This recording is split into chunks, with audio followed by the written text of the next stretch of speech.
퇴직연금 계좌에서 ETF 투자를 시작해 보려고 해도 어떻게 해야 할지 몰라서 주저하시는 분들 많으시죠? 퇴직연금 투자 고수들의 포트폴리오를 들여다보고 어떤 점들을 참고하면 좋을지 정리해 보도록 하겠습니다. 투자에 관심 많은 분들은 아마 이 기사 보셨을 것 같습니다. 사실 저도 좀 놀랐는데요. 퇴직연금 고수들의 최근 1년 수익률이 무려 38.8%라고 합니다. 수익률 하위 그룹도 아니고 가입자 평균 수익률이요 4.2%밖에 안 됩니다. 그러니까 고수들은 전체 평균 대비해서 9배나 높은 수익률을 달성하고 있는 거죠.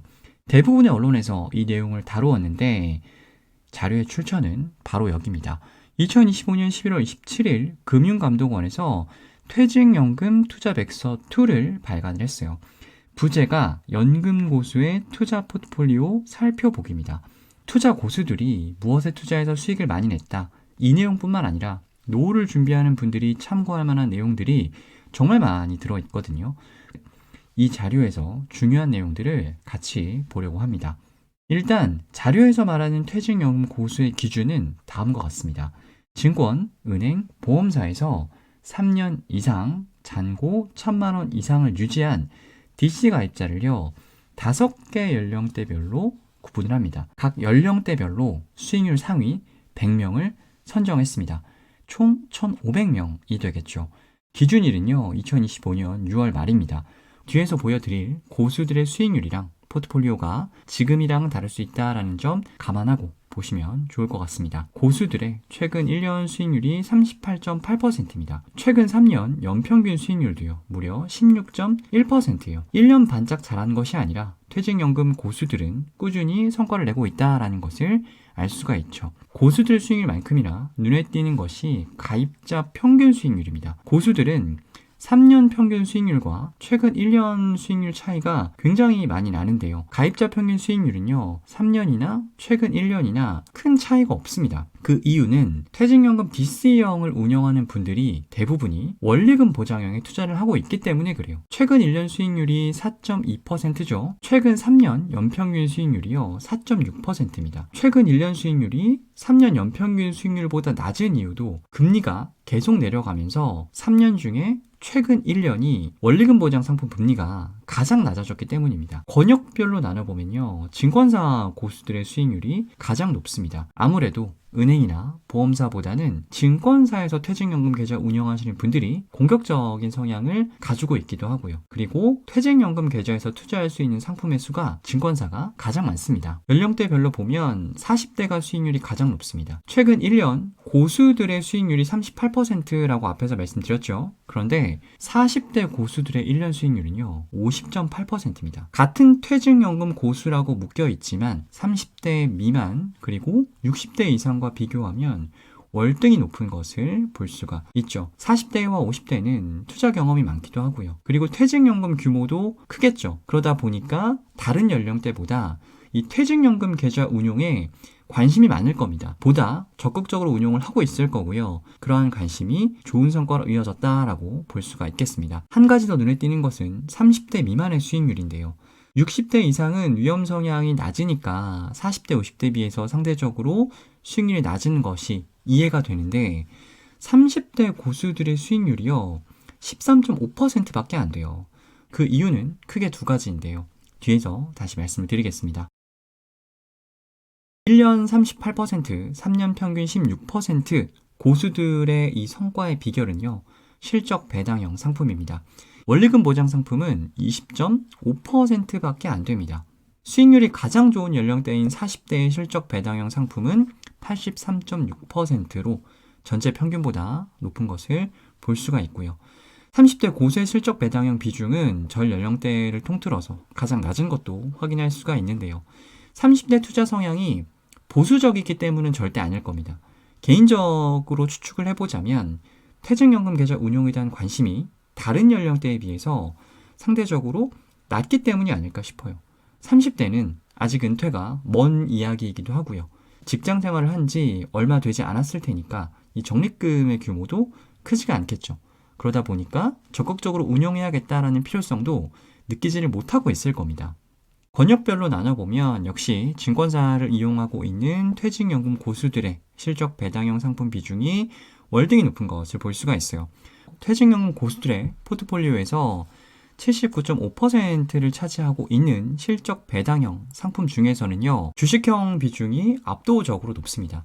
실적 배당형 상품의 70%는 주식형 펀드나 주식형 ETF로 채워져 있는 것을 볼 수가 있고요. 주식과 채권을 일정 비율로 투자하는 혼합형 상품 비중도 9%나 됩니다. 고수들은요, 그 안전자산 30%도 현금성 자산으로 그냥 두는 것이 아니라 채권 혼합형 ETF에 투자를 하고 있는 거예요. 주식형 상품들 어떻게 투자를 하는지 먼저 투자 지역별로 나눠보면 국내 펀드가 61.6, 그리고 해외 펀드가 31.8%로 국내 비중이 훨씬 높습니다. 어쩌면 당연한 결과라고도 볼 수가 있겠는데요. 제가 앞에서 2025년 6월 30일 기준 수익률 높은 투자자를 선별했다라고 말씀을 드렸잖아요. 최근 1년, 특히 연초 이후 수익률을 비교해보면 미국 증시보다 국내 증시 수익률이 압도적으로 높습니다. 최근 1년 수익률 높은 계좌라면 당연히 해외보다는 국내 주식형 펀드의 비중이 높은 계좌들이 다수가 포함이 되어 있을 거예요. 단순히 이자료만 보고 투자 고수들이 해외 투자보다 국내 투자를 선호하는구나 라고 해석하기에는 무리가 분명히 있고요. 투자 고수들은 보다 적극적인 시장 대응을 통해서 수익률 극대화 전략을 추구한다, 이렇게 해석하는 것이 맞을 것 같습니다. 아마 미국 증시가 국내 증시보다 수익률이 더 좋을 때를 기준으로 이 자료를 만들었다면 고수들의 포트폴리오 역시 국내보다는 해외 비중이 더 높았겠죠. 투자 고수들처럼 국내와 해외를 넘나들면서 적극적인 시장 대응을 하기는 쉽진 않아요. 하지만 정말 노후를 위해서 퇴직연금 계좌를 운영하신다면 실적 배당형 상품, 그 중에서도 이 주식형 상품의 비중은 무조건 일정 수준 이상 가져가야 한다라는 것을 이 고수들의 포트폴리오를 통해서도 확인할 수가 있습니다. 집합투자 증권의 유형은 크게 펀드와 ETF 두 가지인데요. 고수들의 선호도는 ETF가 압도적입니다. 고수들이 많이 투자한 집합투자 증권 상위 10개 중에요, 8개가 ETF입니다. 최근 1년 고수들의 수익률 비결은 조선, 방산, 그리고 원자력입니다. 최근 1년을 돌아봤을 때 지역, 유형, 테마를 불문하고요, 수익률이 가장 좋은 ETF가 한국의 조선, 방산, 원자력이죠. 투자 고수들이 가장 많이 보유한 ETF 1, 2, 3위예요. 솔, 조선 탑3 플러스 K방산, 그리고 하나로, 원자력, 아이슬렉트가 랭크가 되어 있습니다. 미국 ETF는 타이거 미국 테크 탑10, 그리고 에이스, 테슬라, 밸류체인, 액티브, 채권 혼합형은요, 타이거, 테슬라, 채권 혼합, FN이 보이네요. 투자 고수들은요, 국내든 해외든 대표 지수보다는 더 높은 수익을 추구할 수 있는 테마형 ETF에 보다 적극적으로 투자하고 있다는 것도 알 수가 있습니다. 적립금 규모가 아니라요, 투자자 수로 보더라도 조선, 방산, 그리고 원자력이 나란히 1, 2, 3위를 차지하고 있습니다. 자료에서 가장 흥미로웠던 부분은 같은 퇴직연금 고수라도요, 연령대별로 포트폴리오 차이가 매우 크다라는 점이었어요. 수익률이 가장 부진한 30대 미만과 그리고 수익률이 가장 우수한 40대 이상 포트폴리오가 확연히 다르죠. 30대 미만은요, 10종목 중에 6종목이 S&P 500, 나스닥 100, 미국 대표지수 ETF인데요. 40대 이상은 국내 테마형 ETF가 주를 이루고 있는 것을 볼 수가 있습니다. 왜 이런 차이가 날까요? 일단 30대는 퇴직연금 운용 경험이 많지 않다 보니까 무난하게 S&P 500, 나스닥 100 중심으로 포트폴리오를 구성하는 것이 첫 번째 이유일 것 같고요. 젊은 분들일수록요, 국내보다는 미국 투자를 선호하는 그 선호도가 반영된 결과라고도 볼 수가 있을 것 같아요. 작년까지만 해도요, 주식 투자 제1원칙, 국장에 투자하지 않는다, 이 말이 젊은 투자자 사이에서는 밈처럼 굳어져 있었죠. 개별 ETF 분석 영상을 올려드리면 특정 보험사 혹은 은행에서 퇴직연금 계좌를 보유하고 있는데 상품이 검색이 안 된다라는 질문 많이 주세요. 증권사와 은행 그리고 보험사의 시스템이 달라요. 증권사는 퇴직연금 계좌에서 투자 가능한 ETF라면 대부분의 ETF, 거의 99%는 매수가 가능합니다.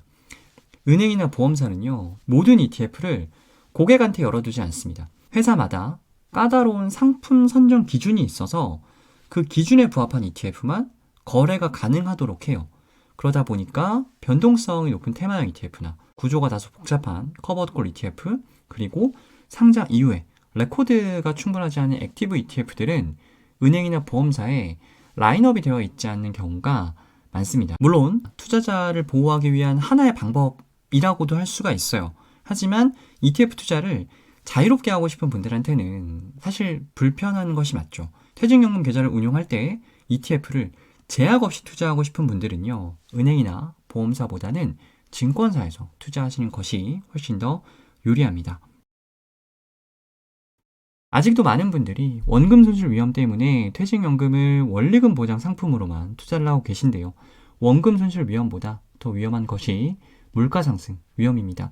내 노후를 위해서 주식형 ETF나 채권 혼합형 ETF에 대한 관심 꼭 가져보셨으면 좋겠어요.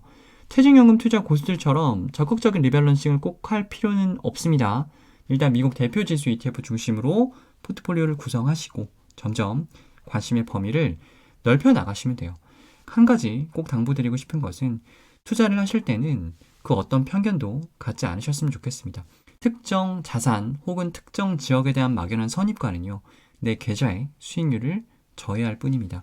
마지막으로요, 금감원절의 마무리가 인상적이어서 원문 그대로 가지고 왔어요. 시간 있으시면 다 읽어보셨으면 좋겠고요. 퇴직연금 ETF 투자 선택이 아니라 필수입니다. 오늘 영상 도움이 되셨다면 구독, 좋아요 부탁드립니다. ETF 읽어주는 남자, 오늘은 여기까지입니다.